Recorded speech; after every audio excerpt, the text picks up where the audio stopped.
Hello friends, welcome back to my channel. आज हम बात करेंगे एंटासिड्स के बारे में। एंटासिड का टॉपिक आज हम एक्सप्लेन करते हैं। तो सबसे पहले एंटासिड जानने के लिए आप गैस्ट्रोइंटेस्टाइनल एजेंट को जानिए क्या होते हैं। गैस्ट्रोइंटेस्टाइनल एजेंट्स क्या होते हैं? एक टाइप के इनऑर्गेनिक एजेंट्स होते हैं जिनका यूज़ हम करते हैं कोई भी आपके जीआईटी में डिसऑर्डर्स जो भी होते हैं उनको क्योर करने के लिए हम गैस्ट्रोइंटेस्टाइनल एजेंट का यूज़ करते हैं। इनमें देखिए बेसिकली 4 टाइप्स के होते हैं गैस्ट्रोइंटेस्टाइनल एजेंट। पहला होता है एंटासिड या एसिडिफाइंग एजेंट। इनका काम क्या होता है? पीएच जो आपका गैस्ट्रिक पीएच होता है उसको अल्टर करते हैं। अगर एंटासिड होगा तो पीएच को क्या करेगा? वो बढ़ाएगा। और अगर एसिडिफाइंग एजेंट होगा तो वो क्या करेगा? पीएच को गैस्ट्रिक पीएच को डिक्रीज़ करेगा। ठीक है, फर्स्ट कैटेगरी ये हो गई। नेक्स्ट है प्रोटेक्टिव। प्रोटेक्टिव का मतलब प्रोटेक्टिव ऐसे एजेंट्स होते हैं जो आपकी इंटेस्टाइनल म्यूकोसल मेम्ब्रेन को प्रोटेक्ट करते हैं, बचा के रखते हैं।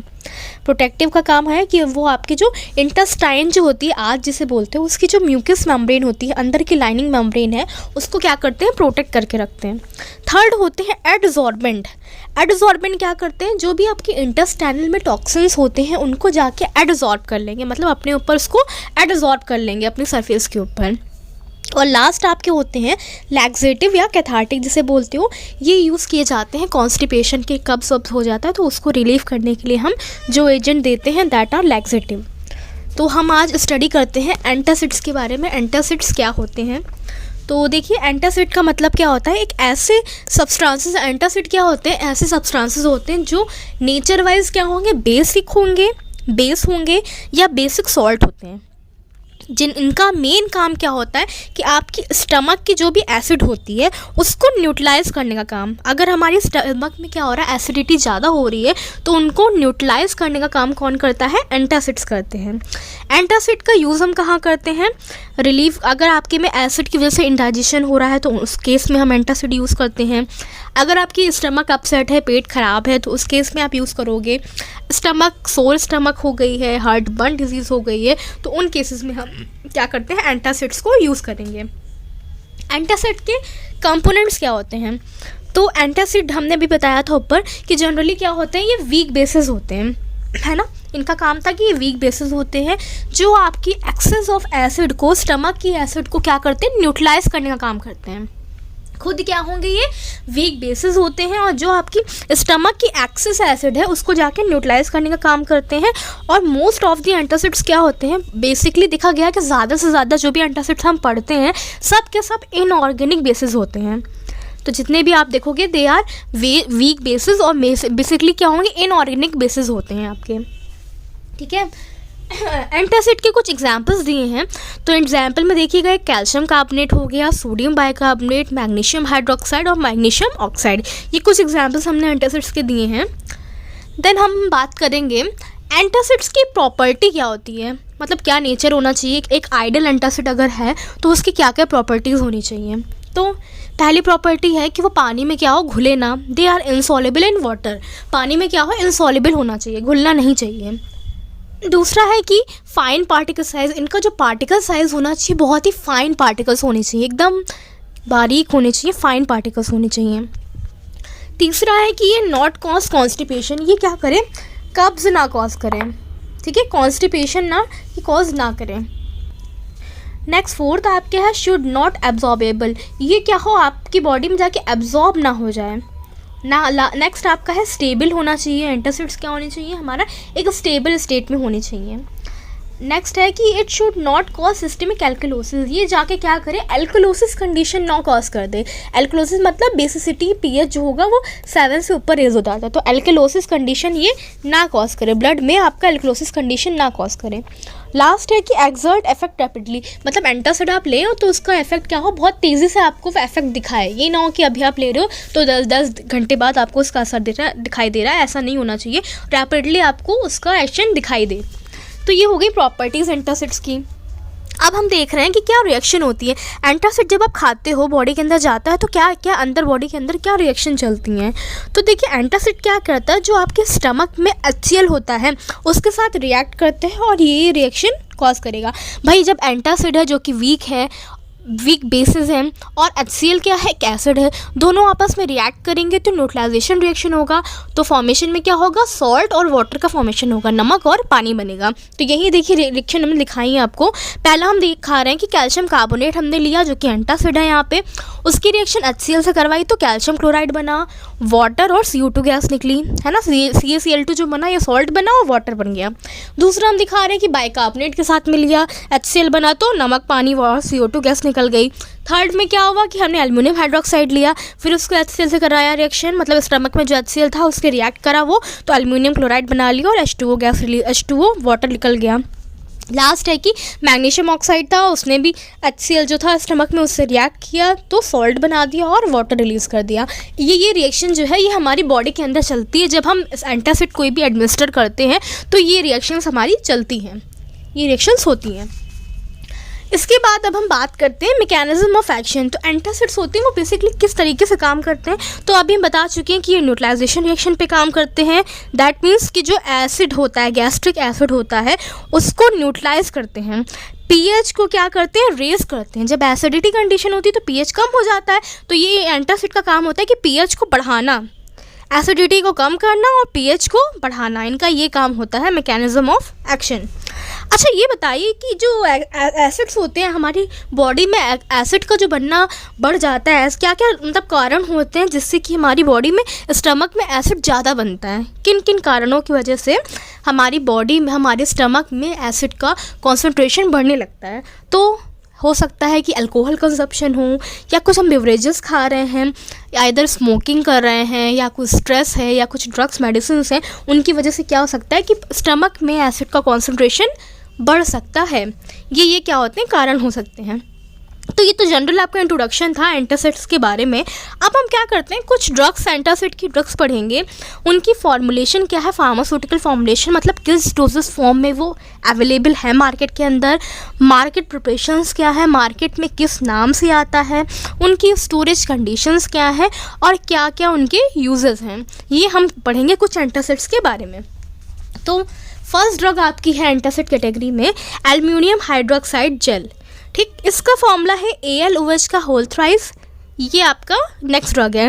इसके फार्मास्यूटिकल फॉर्मुलेशन जो अवेलेबल है वो सस्पेंशन आता है इसका और टैबलेट आती है। मार्केटेड प्रिपरेशंस क्या है, मार्केट में किस नाम से आता है, जेल्यूसिल नाम से आता है जो कि टैबलेट होता है, मेलोड्रॉक्स नाम से आता है, मेलोड्रॉक्स जेल नाम से आएगा।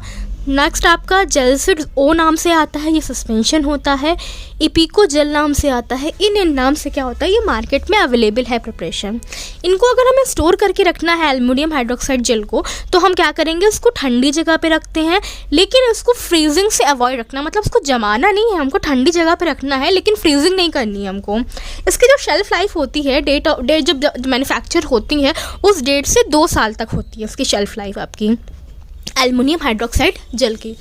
अब भाई इनका यूजेस क्या है, तो देखो जिस कैटेगरी की बात करेंगे, पहला यूज़ तो एंटासिड है, तो ये क्या होती है, स्लो एक्टिंग एंटासिड्स होते हैं। एज अ लैक्सेटिव यूज़ किया जाता है, कॉन्स्टिपेशन अगर हो गया, कब्ज वब्ज हो गया, तो वहाँ पे आप लैक्सेटिव के तौर पे भी इनको यूज़ करते हो।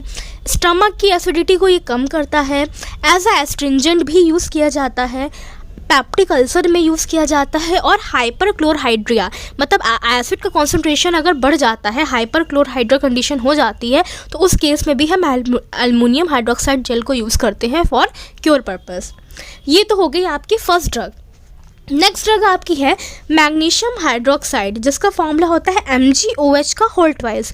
ठीक, इनकी फॉर्मुलेशन क्या क्या अवेलेबल है, कैप्सूल्स आते हैं इनके, सस्पेंशंस अवेलेबल हैं, टैबलेट आती हैं। मार्केट में किस नाम से आएगा, एविलैक्स नाम से आता है, रॉक्सी जेल नाम से आता है, लिकेन LA जेल नाम से आता है, मेलॉक्स प्लस नाम से आता है। इन नाम से मार्केट में ये अवेलेबल है। इनको अगर हमें स्टोर करके रखना है तो हमें इनको इंडोर एरिया में स्टोर करके रखना है, नमी से बचा के रखना है। इनका जो MgOH का होल ट्वाइस है, ये आपका 100 डिग्री फ़ारेनहाइट से अबव टेम्परेचर रेंज में हम इनको नहीं रख सकते हैं, वरना अगर रखोगे आप तो क्या होगा, ये अपनी प्रॉपर्टी को लूज़ कर देगा। इनका अब यूज़ क्या है भाई, तो फर्स्ट तो देखिए एंटासिड कैटेगरी है तो एंटासिड यूज़ होगा। सेकेंड इनका है कि लैक्सेटिव यूज़ है, हार्ट बर्न के केस में आप इनको यूज़ करेंगे। अगर इनडाइजेशन हो रहा है तो उसको रिलीव करने के लिए यूज़ करते हैं। स्टमक की एसिडिटी जो होती है, स्टमक एसिडिटी को कम करने के लिए भी इनको हम यूज़ करते हैं। Aluminium hydroxide gel. नेक्स्ट हमारी प्रिपरेशन है, नेक्स्ट हमारी ड्रग है मेगलड्रेट। मेगलड्रेट जिसका नाम रायोपिन नाम से भी अवेलेबल है, ये ड्रग है। ये बेसिकली होते क्या है, मेगलड्रेट आपके एल्युमिनियम कंटेनिंग कंपाउंड्स होते हैं। ये इसका मार्केट में क्या मतलब, ये रायोपिन नाम से भी है, मेगलड्रेट नाम से भी है, और इसका कंपोजिशन होता है कि ये एल्युमिनियम कंटेनिंग कंपाउंड्स होते हैं। इनकी फॉर्मुलेशंस क्या क्या होती हैं, सिरप आता है, सस्पेंशंस आते हैं, सॉल्यूशंस आते हैं। मार्केट में किस नाम से आएगा, नेविजिल नाम से आता है, प्रिजोल MPS नाम से आएगा, ऑथागिल नाम से आता है, एंटीफ्लक्स नाम से आएगा, एसीटेक नाम से और सिंजेल नाम से भी अवेलेबल है मार्केट में। इनको हमें रूम टेम्परेचर पे रखना होता है, मॉइस्चर से, हीट से बचा के रखना होता है, और इसको फ्रीज़ भी हमें नहीं करना है। मेगलड्रेट को हम फ्रीज़ नहीं करते हैं, रूम टेम्परेचर पे रखेंगे, मॉइस्चर से बचा के रखेंगे, हीट से बचा के रखेंगे, लेकिन इसको जमाएंगे नहीं हम, ठीक है। अब इनके यूजेस क्या होते हैं कि वही तो पहला तो आएगा एंटासिड है, क्योंकि कैटेगरी है, दैट इज़ पहला यूज़ एंटासिड्स हो गया। नेक्स्ट है हार्टबर्न में यूज़ करोगे आप, इंडाइजेशन में यूज़ किया जाएगा, स्टमक अपसेट होगा तब यूज़ कर सकते हो, डिस्पेप्सिया में यूज़ करेंगे हम, हाइपर एसिडिटी हो जाती है तब, और गैस्ट्रिक अल्सर के केस में भी हम मेगलड्रेट को यूज़ करते हैं। इसके बाद आपकी नेक्स्ट ड्रग आती है सोडियम बाइकार्बोनेट, जिसका फॉर्मूला होता है NaHCO3, सोडियम बाइकार्बोनेट। ये जो इसकी फॉर्मुलेशंस है सोडियम बाइकार्बोनेट की, ये टैबलेट आएगी, इसकी इंजेक्शंस आते हैं, पाउडर है, सस्पेंशंस है, ये सब फॉर्म अवेलेबल होती हैं। मार्केट में किस नाम से आता है, लाइफ शील्ड इंजेक्शन आता है, रमफोर्ड नाम से आता है, ऑक्सी सोडा नाम से आता है, सोटी कैप 40 इस नाम से भी अवेलेबल है। इनको अगर हमें स्टोर करना है तो एयर टाइट कंटेनर में रखोगे आप, ठंडी जगह पे रखा जाएगा, सूखी जगह पे रखेंगे, वेल वेंटिलेटेड एरिया में रखा जाता है। इनको हमें सोडियम बाइकार्बोनेट को एक्सेस एसिड से बचा के रखना है, हीट से, मॉइस्चर से, इन सब चीज़ों से क्या करना है, बचा के इनको रखना है, ठीक। सोडियम बाइकार्बोनेट का यूज़ क्या है, एज अ एंटासिड पहला बताया था, इलेक्ट्रोलाइट रिप्लेनिशर के तौर पे भी यूज़ करते हैं। मतलब कोई भी अगर इलेक्ट्रोलाइट्स की कमी हो जाती है तो वहाँ पे जो रिप्लेनिशर थेरेपीज चलती हैं, रिप्लेसमेंट थेरेपी, उनमें इनको यूज़ किया जाता है। सिस्टमिक एसिडोसिस कंडीशन में भी इनको यूज़ करते हैं, ठीक है। बाइकार्बोनेट, सोडियम बाइकार्बोनेट की बात हुई। इसके बाद लास्ट हमारी ड्रग है कैल्शियम कार्बोनेट। कैल्शियम कार्बोनेट क्या होती है, CaCO3 फॉर्मुलेशन है, ओरल सस्पेंशंस आते हैं, इनके टैबलेट आते हैं, कैप्सूल आते हैं, सैचेट्स आते हैं, ये इसके फॉर्मुलेशंस अवेलेबल हैं। मार्केट में किस नाम से आता है, प्रोनीफ्रा नाम से आएगा, कार्बिकल D नाम से आता है, कैल्सीपेक नाम से आपका आएगा, जेंटॉन K27 नाम से आता है, और कैल्सीरोल ये सैचेट आपका आता है। इन नाम से मार्केट में अवेलेबल है, ठीक है। अब इनको अगर हमें रखना है, स्टोर करके रखना है, तो ठंडी जगह पे रखेंगे, सूखी जगह पे रखेंगे, और मॉइस्चर से बचा के रखोगे आप।